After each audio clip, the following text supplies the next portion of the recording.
तर नोटबंदीचा निर्णय घेतल्यानंतर 3 आठवड्यानंतर टोल नाक्यांवर टोल घेण्यासाठी सुरुवात करण्यात आली आहे। मुंबईचा एंट्री पॉइंट असलेल्या दहिसर टोल नाक्यावर वाहन चालकांना लांबच लांब रांगा लागल्या असून सुट्टे पैसे नसल्यामुळे टोल कर्मचाऱ्यांनी वाहन चालकांमध्ये बाचाबाची होतानाचे चित्र या ठिकाणी पाहायला मिळतंय।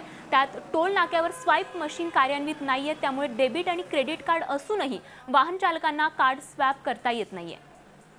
तर दहिसरच्या टोल नाक्याचा आमचे प्रतिनिधी गणेश कवडे यांनी घेतलेला हा आढावा पाहूयात। सरकारने 1000 आणि 500च्या जुन्या नोटा बंद केल्यानंतर कुठेतरी सुट्ट्यांच्या त्रासामुळे टोल नाके देखील बंद करण्यात आलेले होते। 3 आठवड्यानंतर टोल नाके सुरू करण्यात आलेले आहेत। मात्र टोल नाक्यांवर अद्यापही जे आहे ते सुट्ट्यांचा मोठ्या प्रमाणामध्ये त्रास वाहन चालकांना हे होतोय, कारण की 2000च्या नवीन नोटा ज्या आलेल्या आहेत त्या 2000च्या नोटा आणि जुन्या 500च्या नोटा देण्यात येतात, त्यामुळेच कुठेतरी हा मोठा त्रास होतोय।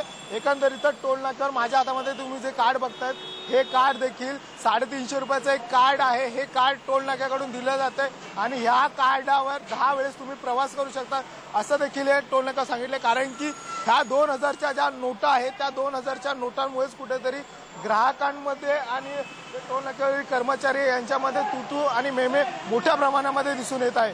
व्हिडिओ जर्नलिस्ट सफिक सोबत गणेश कवडे, झी मीडिया, मुंबई। झी 24 तास रहा एक पाऊल पुढे।